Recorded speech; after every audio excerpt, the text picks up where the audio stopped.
shalla laila kullahu, maka seakan dia salat semalam suntuk. Jadi salat subuh itu sekalipun belum mampu salat tahajud, dia seakan-akan sudah meraih salat sepanjang malam. Itu kelebihannya. Maka dari itulah Umar bin Khattab radhiyallahu anhu begitu melihat salah satu sahabatnya, yaitu orang Madinah yang tak datang berjamaah salat subuh, dia lihatnya ada 3 subuh tak muncul.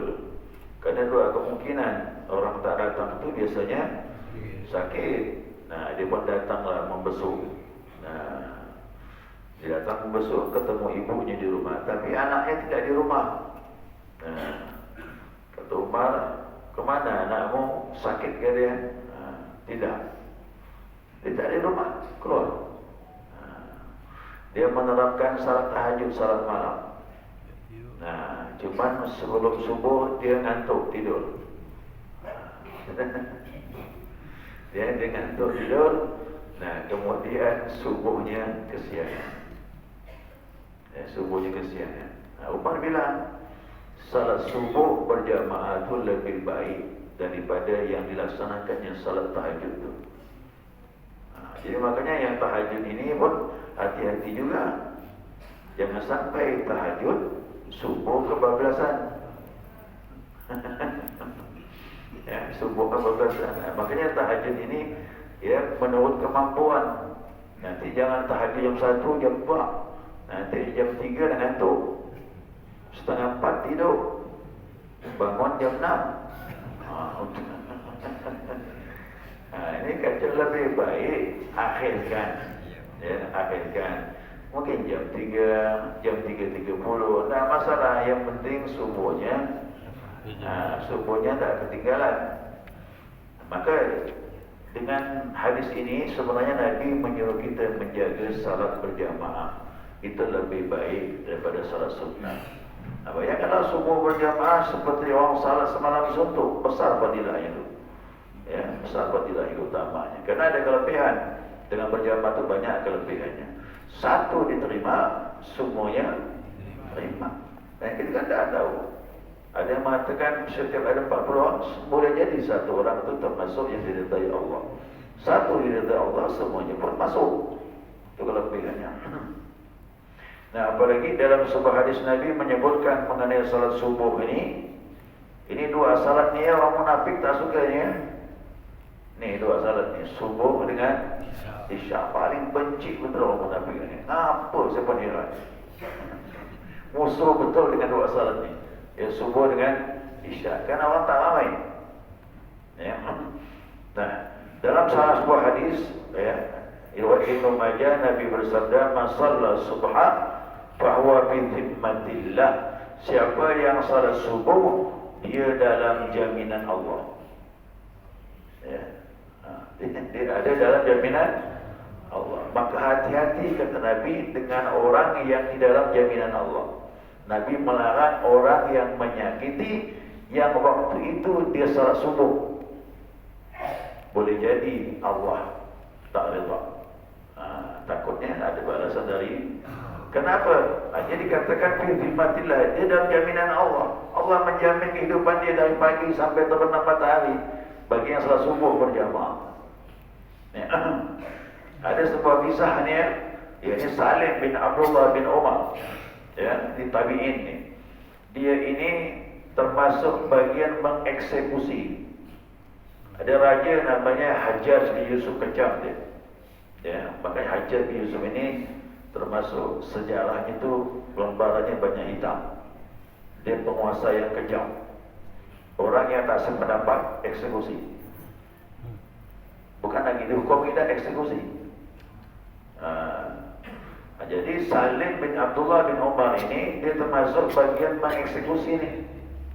Ada orang yang mau dieksekusi, dia takut. Ini orang ini belum jelas dia salah atau tidak, tapi Hajjaj bin Yusuf suruh eksekusi.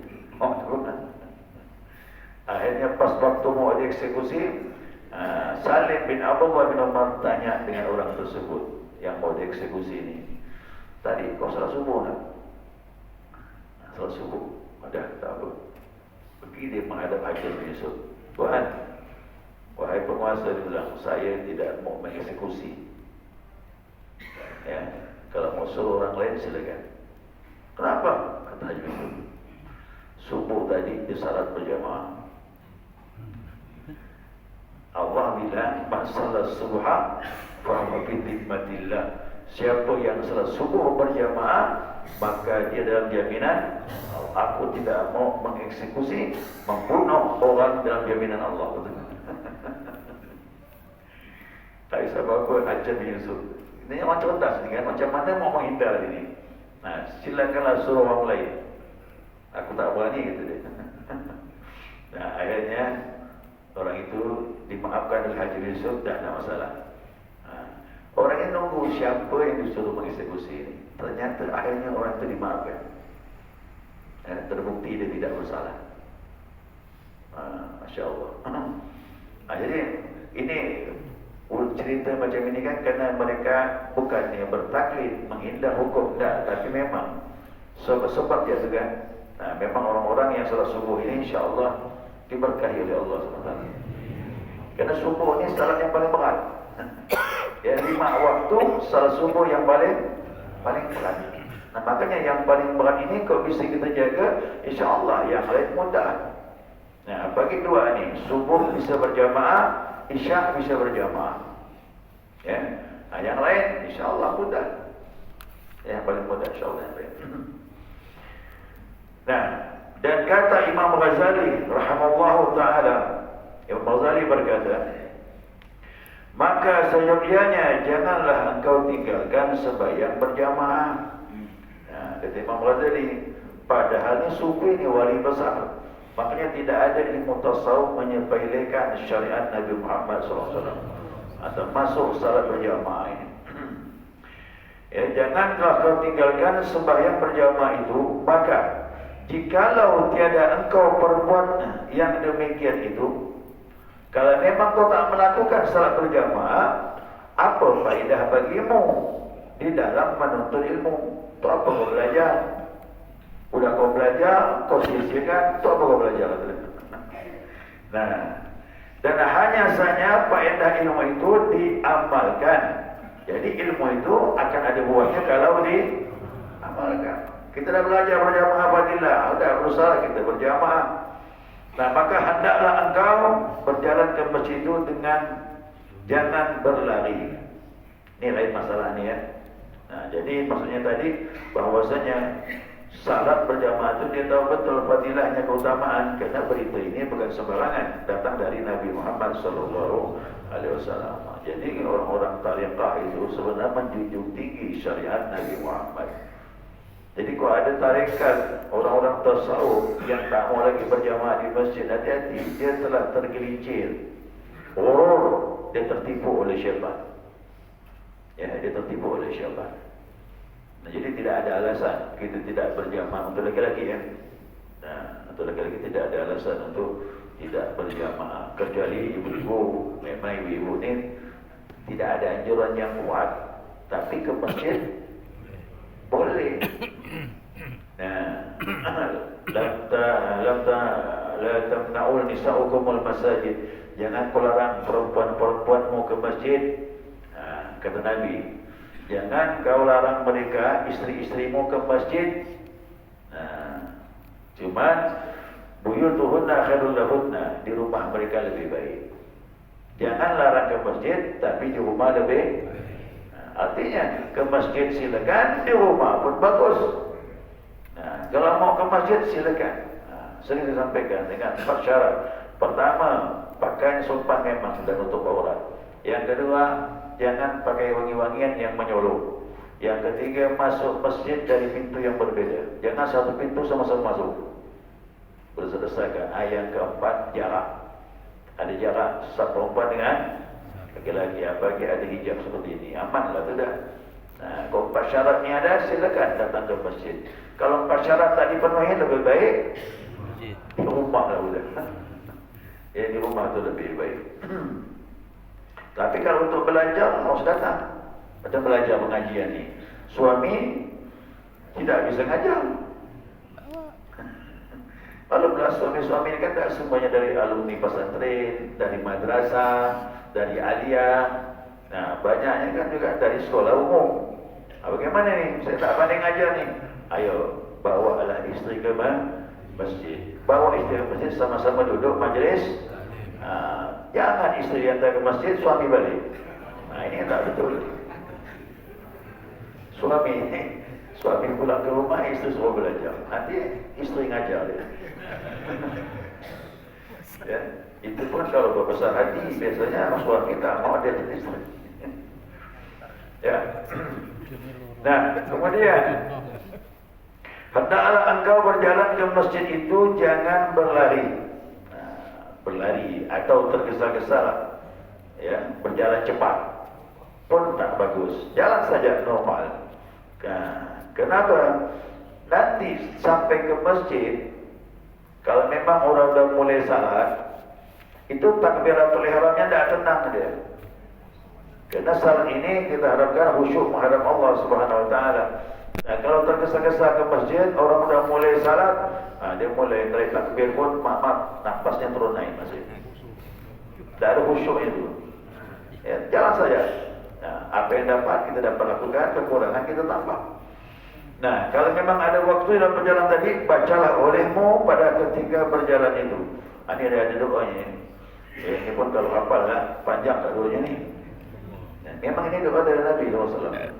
Diambil dalam kitab. Cuman kan ada orang tertentu yang makan doa ini, kerana doanya cukup panjang. Dia bunyi itu. Allah wa bihaqqi sa'ilina alaih. Ya Allah, dengan hak orang-orang yang meminta kepadamu. Tawassul ni. Tawassul ni. Jadi orang-orang yang banyak minta kepada Allah sampai dikabulkan pun, kita boleh bertawassul dengan orang itu. Ya Allah, dengan hak orang-orang yang minta kepada kau. Kita pun minta juga. Tawassul. Kerana banyak juga orang-orang yang minta kepada Allah, Allah ijabah doa dia. Kita minta juga seperti itu. Ya Allah, dengan hak orang-orang yang minta kepadamu. Wa bihaqqi raghibin ilaik, dan dengan hak orang-orang yang bersungguh-sungguh kepadamu. Raghibin itu orang yang bersungguh-sungguh datang kepada Allah, bukan orang yang sayang, bukan terjemahannya. Surah Al-Isyrah. Ya, fa idza faraghta fansab wa ila rabbika farghab. Kepada Tuhanmu lah kamu bersungguh-sungguh. Ya, sudah selesai semua urusan. Kepada Tuhanmu lah kamu bersungguh-sungguh. Ya Allah, dengan hak orang-orang yang bersungguh-sungguh kepadamu. Wa bihaqqi mamsyaya hada ilaik, dan dengan hak aku berjalan menuju kepada Engkau ni Allah. Jadi kita berjalan itu sesuatu yang hak. Kalau bukan kerana hidayah Allah, kaki tak akan bisa melangkah ke masjid. Ya, ini untuk kaji terlalu jauh gitu. Tidak akan bisa melangkah kaki kecuali dengan izin. Makanya orang bersyukur berjalan kaki ke masjid itu, bukan hanya ke pasar ya. Kaki bisa jalan ke masjid itu dengan hidayah Allah. Fa inni la akhud ashiran. Sesungguhnya aku tidaklah keluar kerana kejahatan, wala bitaran, bukan kerana kesombongan, wala riya'an, bukan kerana riya' ya Allah, wala sum'ah, bukan juga kerana memperlihatkan amal kepada orang lain, bal kharajtu ittiqa'a sakhatika, akan tetapi aku keluar kerana takut darimu ya Allah, wa bitira'a mardatika, dan mengharapkan ridhamu, fa as'aluka an tanqadhani minan nar, aku minta kepada kau agar kau bebaskan aku daripada api neraka. Dalam berjalan pun ternyata doa macam ini boleh dipakai, bukan hanya lepas salat. Wa antaghfira li dhunubi, maka ampunkanlah dosaku, fa innahu la yaghfiru dhunuba illa anta, maka sesungguhnya tidak ada bisa mengampunkan dosa kecuali hanya Kau. Nah, ini doa-doa yang dianjurkan oleh Nabi SAW. Hafal ni? Kalau tak hafal, zikir lah dah. Zikir api kita pakai itu. Ya, jika pakai zikir api itu tak boleh putus. Kalau tak hafal doa ini, turun Bismillah, tawakkaltu 'ala Allah, haula wa quwwata illa billah. Ini zikir dalam hati. Ya, zikir api dalam hati itu menuju ke masjid. Baik jemaah, ini tambahan mengenai adab keluar menuju ke masjid dengan tuntunan-tuntunan dalam kitab ini yang dipetik daripada hadis Nabi sallallahu alaihi wasallam. Ya, sekiranya cukup, mudah-mudahan dapat dipahami. Nah, terus selanjutnya silakan muzakarah.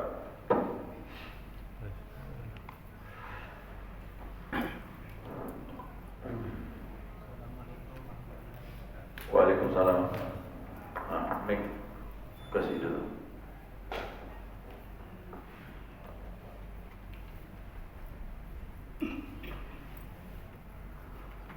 Yang mau saya tanyakan, apa yang menyebabkan keluarga itu bisa menjadi fitnah di akhirat nanti? Dan kalau ada anggota keluarga misalnya tidak mau sholat sudah disuruh gitu Pak, apakah ia akan tetap menuntut di akhirat nanti? Ya. Keluarga anak ini itu termasuk godaan bagi orang tua. Ya. Kenapa godaan? Karena kita sayang. Tidak ada orang tua yang tak sayang kepada. Tapi kalau salah dalam kasih sayang, fitnah buat kita. Maka didikan itu tidaklah akan sempurna kecuali berdasarkan tuntut Nabi Muhammad SAW. Ya, ada orang sayang anak minta dikasih. Nah, ini bahaya juga nih. Ya, nanti buat susah orang tuanya. Nah, tapi kalau kita didik dia ikut aturan agama, insyaAllah dia akan terarah yang baik. Dari kecil sedini mungkin dia ajarkan dengan agama ini, dengan adab-adab dan sebagainya. Tetapi anak akan dapat pelajaran awalnya, gurunya itu orang tua di rumah. Ya, orang tua di rumah itu gurunya. Sebelum dia pergi ke sekolah, dia dapat pelajaran dari rumah. Dari rumah, kalau suami istri pegang agama, insyaAllah itu anak akan tumbuh baik menurut agama. Tapi kalau orang tua maaf tak pegang agama, itu anak langsung menciplak dia. Tahu ciplak? Ambil contoh langsung. Ambil contoh langsung. Umpamanya gini, ya orang tua salat di rumah, anak kan mandang, ya kan? Suami mungkin di masjid, tapi salat duha sebagai di rumah, istri banyak di rumah. Dia kan melihat bahwasanya orang tuanya salat. Nah, rumah tangga seperti ini udah mendidik, udah si anak mandang. Dapat pelajaran langsung gitu. Nah, makanya orang-orang yang kadang-kadang datang ke rumah, ya, yang dia bisa heran, lihat anaknya salah, anaknya pun dibawa juga di rumah itu, anaknya pun heran. Kenapa di rumah tak pernah macam ini? Oh, tu. Maka saya katakan kadang ada orang yang bingung, heran dia. Pindah ke rumah si bulan, kok bisa seperti ini? Karena dia dapat pelajaran. Maka anak-anak ini, mohon maaflah, fitnahnya kuat. Karena kita sayang dengan dia. Nah, kalau salah dia akan menyusahkan dia nanti, masa yang akan datang. Dan Nabi mengakui bahwa sayangnya kita dengan anak ini, Nabi mengaku sendiri. Itu kadang-kadang kita tak bisa menahan. Nabi lagi khutbah ni, bukan khutbah ni apa namanya, beri tausiah lah. Beri tausiah dengan sahabat itu. Ya. Tiba-tiba datanglah cucunya ni Hasan dengan Husain masuk ke masjid. Berhenti Nabi ngaji itu. Mandang cucu tu berhenti ngajar. Saya bilang jangankan kat Nabi kita begitu juga. Ya, tengah ngajar datang cucu, dah berhenti dulu. Bagaimana siapa yang tak suka datang anak dan cucu? Nah, akhirnya Nabi di atas mimbar itu turun ambil dia tu. Dia ambil cucu tu Hasan yang lagi-lagi nakal-nakal. Sadaqallah, kata dia, benarlah Allah, kata dia. Nabi bilang, sadaqallah, benarlah Allah. Wa'lamu anna awladakum wa amwalakum fitnatun, kata Allah bilang. Ketahuilah sesungguhnya anak dan hartamu fitnah bagimu, ujian. Sampai Nabi di mimbar turun pandang cucunya tu. Makanya yang punya cucu pasti betah di rumah. Kan ada mainan. Itu hiburan. Nah, jadi anak cucu itu godaannya kuat. Kalau kita arahkan yang baik, insya-Allah ya dia akan tidak memisahkan kita nanti pada masa yang akan datang. Ini dua ayat fitnah kita ni, harta Anak, dua ni. Hati-hati jangan salah gunakan. Anak-anak jangan salah mendidik. Harta jangan salah digunakan. Nanti jadi penyesalan kita nanti masa yang akan datang. Kalau ini berhasil, selesai bukan? Ahli keluarga macam mana? Wa'mur ahlaka bis-salah wastabir 'alaiha. Jadi untuk masalah agama ni sabar. Ajak dia ibadah dan sabar.